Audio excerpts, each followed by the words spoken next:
नमस्कार, मी Rajratna Jondhale. Top news मराठीमध्ये आपलं स्वागत. गेल्या काही दिवसांपासून देशभरात लैंगिक अत्याचारांच्या घटनांमध्ये मोठी वाढ झाली आहे.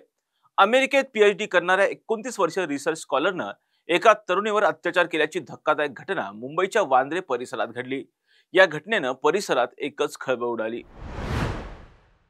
पीडित तरुणी मुंबईतील माहीममध्ये राहते, तर आरोपी लोअर परळ येथील रहिवासी आहे. ते दोघेही अमेरिकेतील इलिनॉइस युनिव्हर्सिटी अर्बाना शॅम्पेन येथे उच्च शिक्षण घेत आहेत. या दोघांची ओळख एका कॉमन फ्रेंड मार्फत झाली होती. पहिल्या भेटीनंतर काही काळातच दोघांमध्ये जवळीक वाढली आणि त्यानंतर ते दोघेही मुंबईत आले असता आरोपी तरुणानं पीडितेला अभ्यासासाठी वांद्रे येथील एका अलिशान हॉटेलमध्ये बोलावलं होतं. त्यानंतर त्याने त्या ठिकाणी तिच्यावर लैंगिक अत्याचार केला आणि त्यानंतर आरोपीने पीडित महिलेला लग्नाचं आमिष दाखवून 1 जानेवारी ते 12 जून 2025 दरम्यान वारंवार अत्याचार केले. काही दिवसांपूर्वीच आरोपी दुसऱ्या मुलीसोबत लग्नाबद्दल बोलत असल्याचं तरुणीला समजलं. त्यानंतर पीडित तरुणीने आरोपीला जाब विचारला. त्यानंतर आरोपीने पीडित तरुणीला शिवीगाळ करत बेदम मारहाण केली आणि पेटून देण्याची धमकीही दिली. त्याचबरोबर प्रायव्हेट फोटो आणि व्हिडिओ लीक करण्याची धमकीही दिली होती.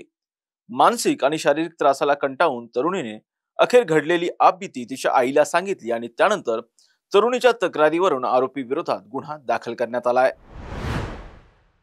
सध्या हा नराधम आरोपी अमेरिकेत असून भारतात आल्यावर त्याला पोलिसांकडून ताब्यात घेतलं जाणार आहे. आता या प्रकरणामध्ये कोणती महत्वाची माहिती पुढे येते हे पाहणं आता महत्वाचं असणार आहे. अशाच महत्वपूर्ण बातम्यांसाठी पाहत राहा टॉप न्यूज मराठी. आपला महाराष्ट्र, आपली बातमी. तुमची car, electric panel, data server आगीपासून सुरक्षित आहे का? नाही? मग आजच बसवा F protect temperature activated fire suppression device.